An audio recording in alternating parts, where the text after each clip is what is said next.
ESD, electrostatic discharge, flooring tiles are important in creating a static-free workplace.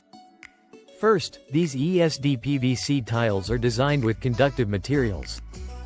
For instance, they may contain carbon fibers or other conductive elements within the tile structure.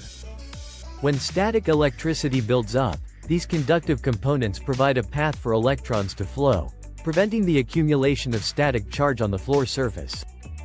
Second, ESD vinyl flooring tiles are well grounded. A proper grounding system connected to the tiles ensures that any static charge is safely dissipated into the ground. This is essential as it eliminates the risk of sudden electrostatic discharges that can damage sensitive electronic components.